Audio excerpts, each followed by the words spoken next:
आपकी कल की मुलाकात कब की गई कैसी? आपकी मुलाकात कल कैसी गई सर?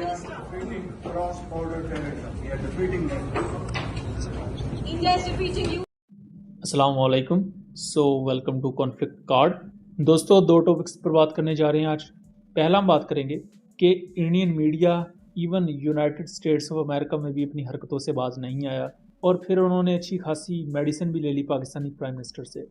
दूसरा बात करेंगे कि इंडिया ने जब से अपना Agni prime rail launch missile test किया है तब से ये एक डिस्कशन शुरू हो गई है कि क्या पाकिस्तान को भी अब ऐसे मिसाइल सिस्टम्स डेवलप करने की तरफ चले जाना चाहिए या नहीं, या पाकिस्तान के लिए ऐसी टेक्नोलॉजीज किस कॉन्टेक्स्ट में ज़्यादा अहम है। दोस्तों, यूनाइटेड नेशंस का एक इजलास हो रहा है इस वक्त और इसके लिए दुनिया के जितने भी लीडर्स हैं वो इस वक्त यूएसए पहुंचे हुए हैं। इस दफ़ा पाकिस्तानी प्राइम मिनिस्टर और आर्मी चीफ की स्पेशली मुलाकात हुई है यूएस प्रेसिडेंट ट्रंप के साथ और पूरी दुनिया में इस तरह पाकिस्तान को हाईलाइट किया जा रहा है कि पाकिस्तान डिप्लोमेटिक ब्रिज है ईस्ट और वेस्ट के दरमियान, यानी कि चाइना और यूएस के दरमियान जो एक ब्रिज का काम कर रही है कंट्री वो पाकिस्तान है।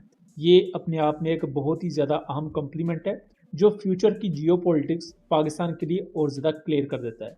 यूएस ने यहाँ पाकिस्तान को काउंटर टेररिज्म की डोमेन में हर किस्म की पॉसिबल सपोर्ट फ्राहम करने का ऐलान किया है जो कि इस वक्त पाकिस्तान को चाहिए भी। पाकिस्तान सबसे बड़ा नॉन नेटो एलाई है यूएस का, लेकिन यूएस की तरफ से उस तरह की एक्नॉलेजमेंट कभी भी नहीं की गई पाकिस्तान की वॉर ऑन टेरर पर लेकर जो कि पाकिस्तान डिजर्व करता था। इवन दो कि सबसे ज़्यादा दहशतगर्दी के कॉन्टेक्स्ट में नुकसान भी पाकिस्तान का हुआ। अब यूएस को थोड़ी सी अकल आई है, खासतौर पर जब से इंडिया को जूते पड़े हैं मई के महीने में, कि यूएस ने ये देखा कि जिस इंडिया पर वो बिलियंस ऑफ डॉलर्स खर्च कर रहे थे ताकि उसे चाइना के खिलाफ खड़ा किया जा सके, तो यूएस ने अब ये देखा कि वो इंडिया अपने से 4 गुना छोटे मुल्क पाकिस्तान से हार गया और बजाय कि चाइना से आप वन ऑन वन जंग की सूरत हाल क्रिएट करें, आप पाकिस्तान के थ्रू चाइना को अप्रोच कर सकते हैं। और यही वजह है यूएस प्रेसिडेंट कह रहे हैं कि वो चाइनीज़ प्रेसिडेंट शी जिनपिंग से बात करेंगे और उनके साथ ट्रेड डील वगैरह साइन करेंगे और उसमें मुख्तलिफ चीज़ों को लेकर इस वक्त बातचीत चल भी रही है। अब जब पाकिस्तानी प्राइम मिनिस्टर यूएस में थे तो वहाँ उन्हें एक इंडियन जर्नलिस्ट ने क्वेश्चन किया कि आप लोग टेररिज्म करना कब बंद करेंगे। अब दोस्तों, एक होती है घटिया बात, एक होती है जहालत से भरपूर बात और तीसरा दर्जा वो होता है जो इंडियन मीडिया बात करता है जिसके लिए अल्फाज अभी तक दरियाफ्त नहीं हो सके।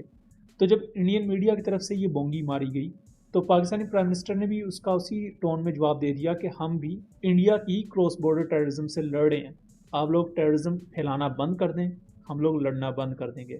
बेसिकली यहाँ इशारा इंडियन बैक्ड बीएलए और टीटीपी जैसी तहरीकों की तरफ था।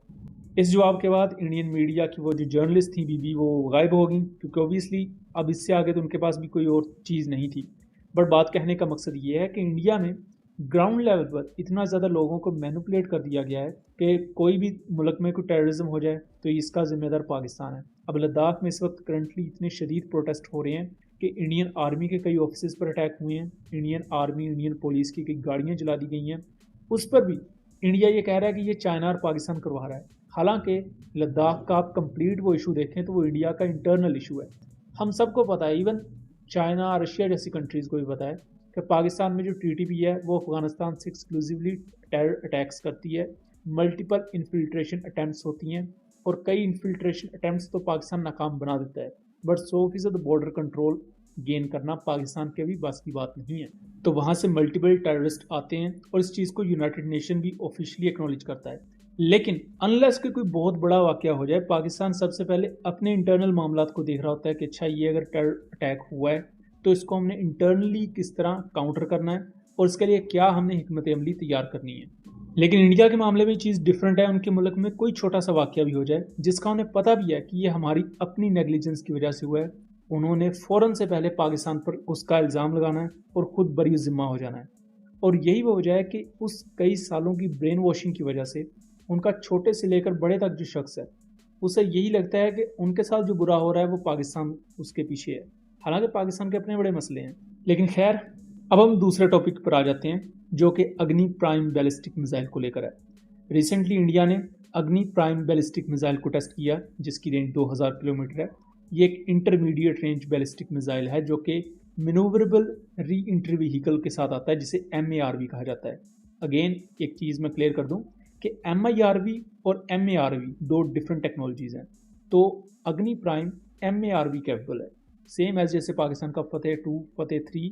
देन नेवी का जो स्मैश बैलिस्टिक मिसाइल है, ये भी MARV कैपेबल मिसाइल्स हैं। इसमें क्या होता है कि टर्मिनल फेज में मिसाइल लिमिटेड मनूवर्स परफॉर्म कर सकता है, और बैलिस्टिक मिसाइल अगर थोड़े मनूवर भी परफॉर्म कर रहा हो तो स्टिल वो एनिमी एयर डिफेंस सिस्टम के लिए मुश्किल बना देता है उसको इंटरसेप्ट करना। इंडिया ने इसमें एक नई इनोवेशन ये की है कि इसे रेलगाड़ी से लॉन्च किया गया है, जिससे रेल बेस्ड लॉन्च कहा जाता है।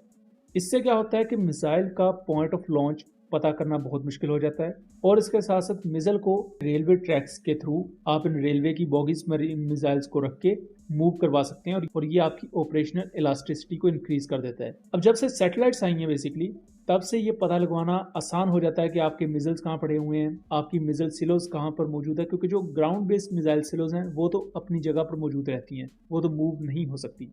तो इस वजह से उन पर आप प्रीएम्प्टिव स्ट्राइक्स कर सकते हैं, उन्हें डिस्ट्रॉय कर सकते हैं, इजराइल ने जो ईरान के साथ किया।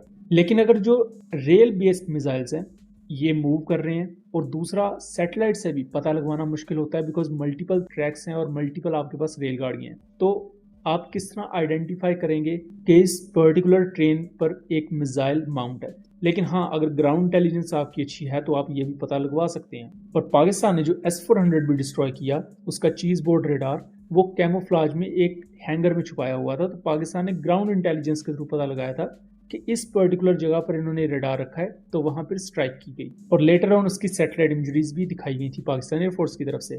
तो रेल बेस्ड मिसाइल्स को चाइना भी यूज कर रहा है, नॉर्थ कोरिया भी यूज करता है, और अब इंडिया भी इस खेल में आ चुका है।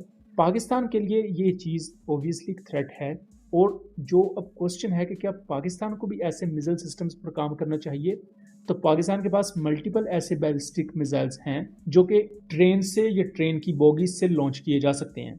उसके लिए आपको एक स्पेशलाइज्ड सिलो चाहिए या स्पेशलाइज्ड लॉन्चर चाहिए, जिसे ट्रेन की बोगी में इंटीग्रेट किया जा सके, एंड देन आप अपने 1000 से 2000 किलोमीटर की रेंज वाले बैलिस्टिक मिसाइल्स यहाँ से लॉन्च कर सकते हैं। ये कोई बहुत ज़्यादा मुश्किल चीज़ नहीं है, बट अपने आप में एक कैपेबिलिटी ज़रूर है, और उसमें मल्टीपल चैलेंजेस भी हैं। इसके लिए सबसे पहले तो पाकिस्तान में जो रेलवे ट्रैक में मल्टीपल लूप होल्स हैं उन्हें सही करने की ज़रूरत है। और जैसे रिसेंटली एक ML1 नाम से हमारा प्रोजेक्ट चल रहा है, अगर ये प्रोजेक्ट कामयाब होता है और इसे जल्दी कंप्लीट किया जाता है, तो ये भी एक ऐसा ट्रैक हो सकता है जहां पाकिस्तान अपने मिसाइल सिस्टम्स को डिप्लॉय कर सके किसी भी कॉन्फ्लिक्ट की सूरत में। और पाकिस्तान का चूंकि रकबा भी छोटा है और हमारे पास स्ट्रेटेजिक डेप्थ नहीं है कुदरती तौर पर, तो ऐसे रेल बेस्ड मिसाइल्स पाकिस्तान की डेटरेंस को इंक्रीज कर सकते हैं। सो पाकिस्तान को ऐसे मिसाइल सिस्टम्स पर भी काम करना चाहिए, और पाकिस्तान के पास ऑलरेडी आप कह सकते हैं कि हाफ से ज़्यादा कैपेबिलिटी मौजूद है। लेकिन इंडिया के इस अग्नि प्राइम मिसाइल टेस्ट के बाद पाकिस्तान भी अब ऐसे मिसाइल सिस्टम्स की तरफ अपने आप को पुश करेगा, और हमारे ऑलरेडी एग्जिस्टिंग मिसाइल्स ही रेल बेस्ड लॉन्चर्स पर माउंट किए जा सकेंगे।